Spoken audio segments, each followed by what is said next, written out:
শুভেচ্ছা সবাইকে। তেলো মাথায় তেল দেওয়ার যে প্রবণতা, সেটা বরাবরই আমরা আমাদের দেখতে পাই নানাবিধ ক্ষেত্রে। ঠিক তেমনিভাবে এখন রাষ্ট্রীয় ব্যবস্থায় এরকম একটা পর্যায়ক্রমে চলছে আর কি। রাষ্ট্রীয় যে কাঠামো, সেই কাঠামোর যে মূল শক্তি, সেটা হচ্ছে যে স্থানীয় একেবারে প্রান্তিক পর্যায়ের জনগণ। মানে রাষ্ট্র ব্যবস্থা যেভাবে গড়ে উঠেছে জনগণকে ঘিরেই, এবং সাধারণ মানুষের সব কিছু মিলেই কিন্তু একটা রাষ্ট্র, এটা বলার অপেক্ষা রাখে না।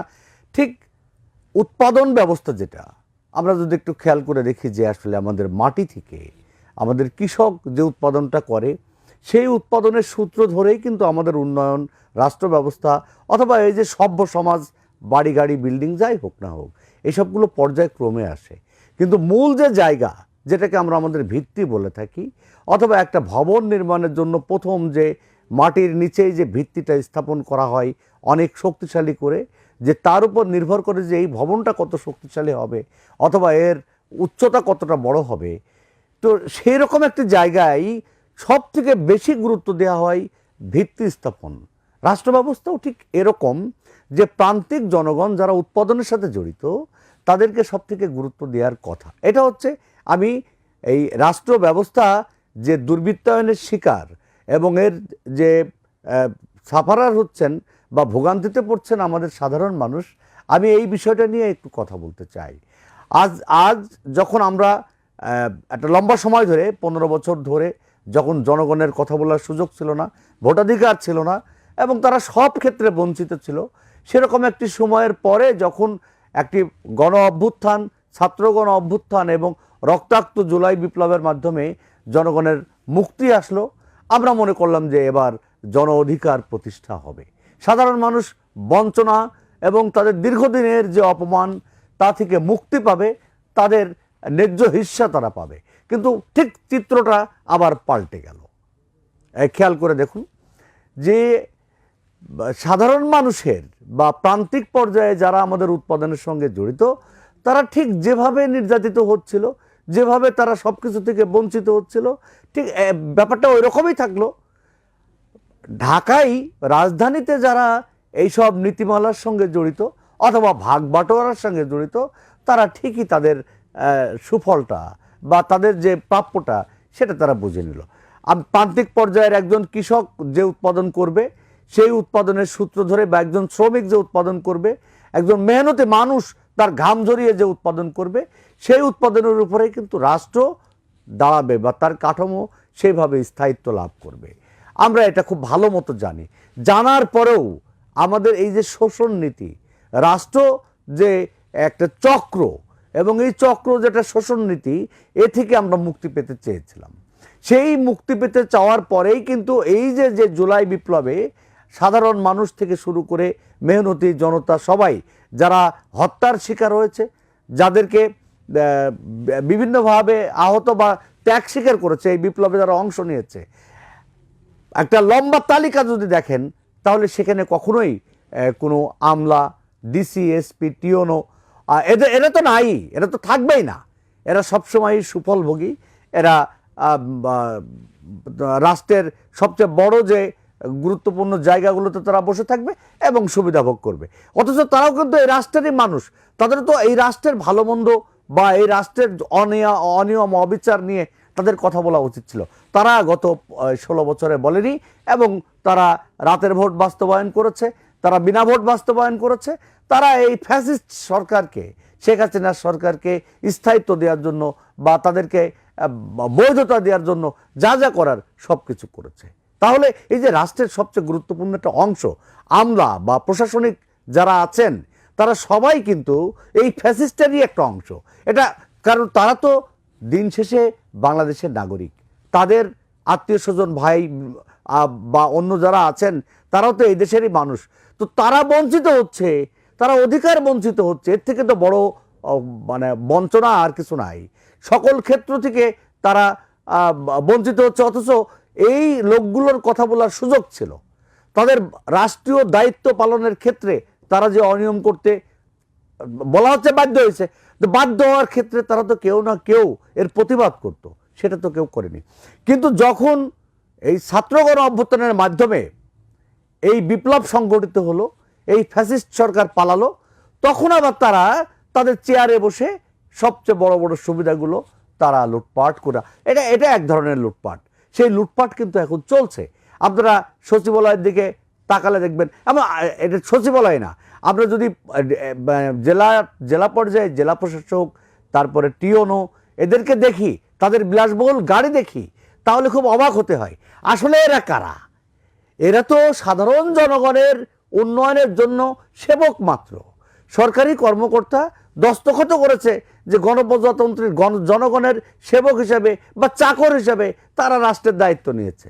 তাহলে সেই জনগণ একটা পর্যায়ে আপনারা দেখেন যে যখন উৎপাদন ব্যবস্থাটাকে জোরালোভাবে করা হলো, যদি ফিরে যায় তাহলে যদি আমরা দেখি যে শহীদ প্রেসিডেন্ট জিয়াউর রহমান যেভাবে খাল খনন বা স্থানীয় পর্যায়ের মানুষকে সম্পৃক্ত করে যেভাবে উন্নয়ন বা স্বনির্ভর বাংলাদেশের বা আমাদের নিজ পায়ে দাঁড়িয়ে থাকার যে যুদ্ধটা উনি ঘোষণা করেছিলেন, যে সবুজ বিপ্লবের স্বপ্নটা উনি দেখিয়েছিলেন, তখন কিন্তু এই জেলা প্রশাসকরা বা এই টিওনরা এত দামি গাড়িতে চড়েনি।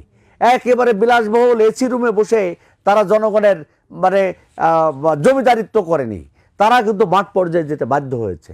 তারা উন্নয়নমুখী কাজের সাথে সম্পৃক্ত হয়েছে। তারা কিভাবে রাজস্ব আহরণ করা যায় এবং কাজকে সমৃদ্ধ করা যায় সেই কাজগুলো করতে বাধ্য হয়েছে।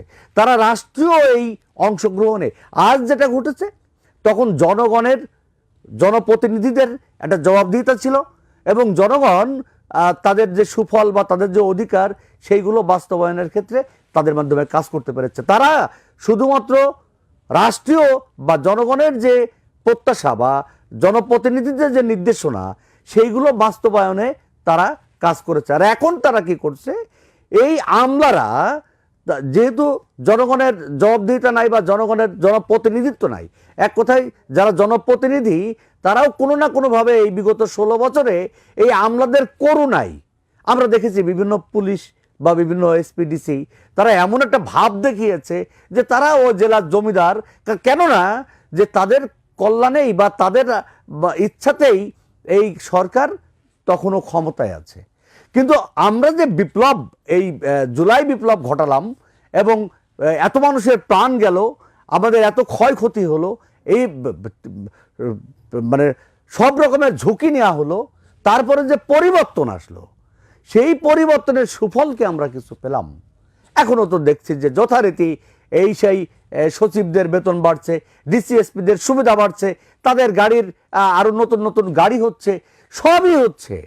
কিন্তু প্রান্তিক মানুষ, যে কৃষক, শ্রমজীবী, মেহনতি মানুষ, তাদের ভাগ্য উন্নয়নের জন্য যে কর্মসূচিগুলো নেওয়া হয়েছিল, তাদের ছেলে মেয়েদের লেখাপড়া, চিকিৎসা বা অন্যান্য যে বিষয়গুলো ছিল, তার কি কোনো কিছুই হয়েছে বা হচ্ছে না কেন? কারণ হচ্ছে এখানেও জনগণের সেই অংশগ্রহণটা বা জনপ্রতিনিধিদের সেই অংশগ্রহণটা নাই। সেই কারণেই এখন খুব সহজ করে বলা যায় যে আসলে এইভাবে হবে না। যদি হয় তাহলে সবার আগে এই ডাকাতগুলো, এই লুটপাটকারীগুলো, এই যে যারা এই দীর্ঘ 15 বছর ধরে এই সরকারের সুবিধা নিয়েছে, তারা এখন আবার নতুন করে বিভিন্ন কথা বলছে যে তারা বঞ্চিত হয়েছে, তারা করেছে, তাহলে তারা বঞ্চিত হয়ে কেউ কি চাকরি ছেড়ে দিয়ে রাস্তায় নেমেছে আমাদের সঙ্গে? তারা কেউ কি জেল খেটেছে? তারা কেউ কি প্রতিবাদ করেনি? তাহলে যখন করে নাই, তারা তো এই ফ্যাসিস্ট সরকারের সুবিধাটাই নিয়েছে। এবং এখনো যারা ফ্যাসিস্ট সরকারের, এটা তো সবাই জানে যে বড় বড় পর্যায়ে দায়িত্ব যারা পালন করতো তারাও এখন এই সরকারকে নিয়ন্ত্রণ করছে, তারাও এই সরকারের বড় বড় জায়গায় দায়িত্ব পালন করছে। তাহলে এই বিপ্লবটা, এই যে এত শহীদ হলো, এতজনের প্রাণ গেল, তাহলে সেই মূল্যায়নটা কোথায় থাকলো? সেই আমাদের যে অর্জনটা, সেটা কি নষ্ট হয়ে গেল না বা নষ্ট হয়ে যাচ্ছে না? আমি মনে করি যে এখন পথ একটাই, দ্রুত জনগণের কাছে জনপ্রতিনিধিদের মাধ্যমে ক্ষমতা হস্তান্তর।